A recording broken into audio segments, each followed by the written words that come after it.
বেদে বেদিনী কারা? কি তারা? বেদিনী, বাদিয়া, বাদ্যানী যেভাবেই বলি চোখে ভেসে ওঠে রংচটা পোশাক, উঁচু খোপা, কোমরে বিছা, কপালে টিপ ও নোলক পরিহিতা সুঠামদেহী আকর্ষণীয় ঢঙের একটি লেডি। এরা দক্ষিণ এশিয়ার একটি যাযাবর জাতিবিশেষ, যারা সাধারণত নৌকায় বসবাস করে। এক এক সময় এক এক জায়গায় অস্থায়ীভাবে অবস্থান করে। গ্রামে গ্রামে ঘুরে সাপ ধরা, খেলা দেখানো, জাদুবিদ্যা, তাবিজ কবচ প্রদান ও টোটকা চিকিৎসা সহ বিভিন্ন রকম কর্মকাণ্ডের মাধ্যমে জীবিকা নির্বাহ করে থাকে। বেদে শব্দটি বৈদ্য অর্থাৎ চিকিৎসক এর একটি রূপ, যদিও অনেকেই মনে করেন বেদুইন শব্দ থেকে এসেছে। শারীরিক বৈশিষ্ট্য অনুযায়ী অষ্টাল বংশীয়। কারো মতে 1638 সালে আরাকানের মনতং গোত্র থেকে এসেছে। কারো মতে 1427 সালে প্যারিসে হঠাৎ হাজির হওয়া জিপসি জাতি, যাদের গোড়া ইজিপ্ট বা মিশরে। কারো মতে আরবের আলবাদিয়া থেকে এসেছে। কারো মতে সাঁওতালদের অংশ। কারো মতে পারস্য বা ইরান থেকে এসেছে।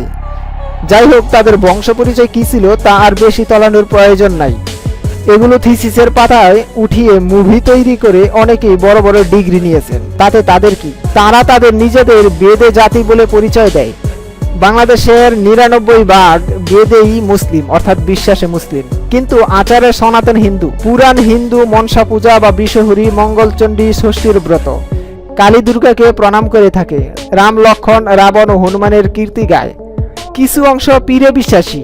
আনুষ্ঠানিক ধর্ম পালনে তাদের কোনো অংশগ্রহণ নাই। আসলে এরা প্রকৃতি বিশ্বাসী ও পূজারী। আবার বিবাহ শাদী মৌলভী দ্বারা করানো হয়, কিন্তু ধর্মীয় কোনো রীতিতে নয়। স্বামী গাছের ডালে বসে থাকে। স্ত্রী স্বামীর ভরণ পোষণের দায়িত্ব নেয়ার লোভ দেখিয়ে বা ওয়াদা করে স্বামীকে নিচে নামিয়ে আনে। উপর থেকে নামিয়ে আসো স্বামী রে, তোমার সন্তান গো পালন আমি করব রে, এমন ভাবে। তবে তারা সাধারণত তাদের সম্প্রদায়ের বাইরে বিয়ে করে না। বাইরের কেউ তাদের বিয়ে করলে ক্ষতিপূরণ দিয়ে বিয়ে করতে হয়। নিজেদের পছন্দ মতো বিয়ে করে। স্বামীর প্রতি তাদের মায়া ও সোহাগ খুবই লোভনীয়। তাদের স্বামীরা কোনো কাজ করে না। শারীরিক পরিশ্রমের কাজকে তারা অমর্যাদার মনে করে। স্ত্রী উপার্জন করে, দিন শেষে বাসায় এসে স্বামীর সেবা করে। তারা স্বামীকে এতই ভালোবাসে যে বসে রাখার জন্য সাপের তৈরি বিশেষ তেল গায়ে মেখে দেয়, তাবিজ কবজ করে। বাইরের কেউ তাদের বিয়ে করলে পাগল করা সোহাগ দেয়, মায়ার জালে ফেলে, যেন তাদের গোত্রের সাথে রেখে দেয়া যায়। কেউ এই রিস্ক নিয়ে বিয়ে করতে পারেন। তাদের নিজেদের একটা ভাষা আছে, ঠেট বা ঠার বা ঠের ভাষা, যা তিব্বতী ও বর্মী ভাষার অন্তর্ভুক্ত। এই ভাষার কোনো লিপি নেই। তারা নিজেদের গোত্রে মৌখিকভাবে এই ভাষাটি ব্যবহার করে। তাদের তৈরি নিজস্ব গানও রয়েছে, যা চটুল গান নামে পরিচিত। পুরুষরা লুঙ্গি পরে আর মহিলারা 2 টুকরো কাপড়ের এক টুকরো দিয়ে কোমর থেকে হাঁটু পর্যন্ত লুঙ্গির মতো পেঁচ দিয়ে পরে, আর অপর টুকরো ওড়নার মতো ব্যবহার করে। বুকে পরে ফতুয়া বা আঙ্গি। তবে এখন আমরা তাদেরকে আমাদের মতোই পোশাক পরতে দেখি। মারা গেলে তাদেরকে কবর দেয়া হয়ে থাকে পরিত্যক্ত কোনো নদীর কিনারায়। পূর্বে কলার ভেলায় ভাসিয়ে দেয়া হতো। উঁচু খোপা, কপালে টিপ, চোখে কাজল আর রংচটা পোশাক দেখতে তো খুবই ভালো লাগে। এমনই কি রঙিন তাদের জীবন। তারা যে নৌকায় বাস করে তার ছাদ দেয়া হয়ে থাকে সেরা পলিথিন, সুতা, টায়ার, সিমেন্টের বস্তা, সেরা কাঁথা দিয়ে। আর বিছানা হিসাবে থাকে খেজুর পাতার চাটি। শীত, গ্রীষ্ম, বর্ষা, আবহাওয়ার মতো যত তাণ্ডব, সকল অবস্থায় 7 থেকে 8 জন সদস্য নিয়ে এই ছোট্ট একটা নৌকায় বাস করতে হয়। যখন প্রচুর বৃষ্টিপাত হয় তখন সারা রাত ভিজে সকালবেলা রোদের আশায় বসে থাকে। কিছু অংশ অবশ্য মাটিতে বাস করে, তবে ঘরবাড়ির হালাত একই, বেড়ার। এখন অবশ্য তাদের দৃষ্টিভঙ্গির পরিবর্তন হচ্ছে। অধিকাংশই স্থায়ী হতে চায়, সন্তানকে লেখাপড়া শেখাতে চায়। খাদ্যাভ্যাস খুবই নিম্নমানের। আধুনিকতার ছোঁয়ায় তাদের ব্যবসায় নেমেছে মন্দা। মন্দা হওয়াই স্বাভাবিক, কারণ তাবিজ কবজ, ঝাড়ফুঁক, শিঙ্গা লাগানো, দাঁতের পোকা বের করা, এগুলো সেবানিত অজ্ঞ লোকেরা। আমরা তো এখন আর অজ্ঞ নাই, আমাদের উন্নতি হয়েছে।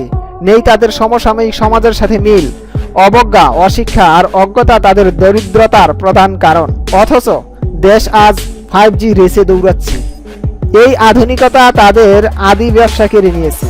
তাদের আদি ব্যবসা টিকবে না তা আমি, আপনি, আমরা সবাই জানি, এমনকি তারা নিজেরাও জানে। কিন্তু ভবিষ্যৎ কোনো পরিকল্পনা নেই, না তাদের হাতে না দেশের হাতে। ফলে নোংরা সকল কাজের সাথে তারা জড়িয়ে পড়ছে।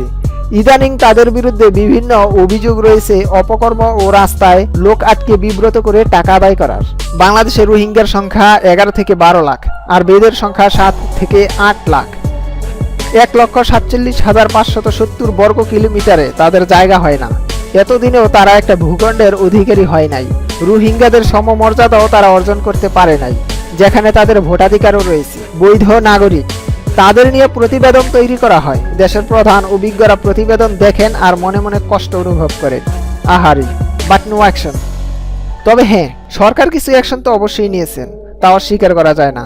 তবে তাদের উন্নয়নের কর্মসূচির যে নাম দেয়া হয়েছে তা হলো অনগ্রসর জনগোষ্ঠীর জীবনমান উন্নয়ন কর্মসূচি।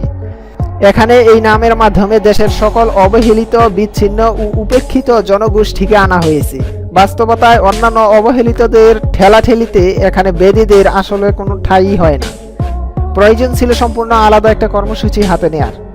কর্মসূচির মধ্যে প্রথমটি হলো স্কুলগামী অনগ্রসর শিক্ষার্থীদের শিক্ষিত করার জন্য মাসিক কিছু অর্থ প্রদান করা। আচ্ছা, যে শিশুরা মাটিতেই নামতে পারে না, নামলেও 2 থেকে 1 মাসের বেশি অবস্থান করতে পারে না, তারা কিভাবে স্কুলে পড়বে? আরেকটি হলো অসচ্ছল ব্যক্তিকে নির্দিষ্ট ভাতা প্রদান। আমার মনে হয় যেহেতু আমরা রোহিঙ্গাদেরকে জায়গা দিতে পেরেছি, তাদেরকেও জায়গা দেওয়ার যথেষ্ট জায়গা আছে। তখন আর বিশেষ ভাতা দিতে হবে না, তারা নিজেরাই স্বাবলম্বী হয়ে উঠবে। এই উন্নয়ন কর্মসূচির সেবা প্রদান পদ্ধতিটা খুবই জটিল এইসব সহজ সরল মানুষদের জন্য। আবার নাকি এই সেবা প্রাপ্তির নির্দিষ্ট মেয়াদও আছে। সরকার এদের উন্নয়নের প্রতি দৃষ্টি দিলে এটা কোনো বিষয়ই না। এখন যত যুক্তি দেখান না কেন, এটা আপনারাও বুঝেন, তারা রোহিঙ্গা নয়, দেশের ভোটাধিকারপ্রাপ্ত বৈধ নাগরিক।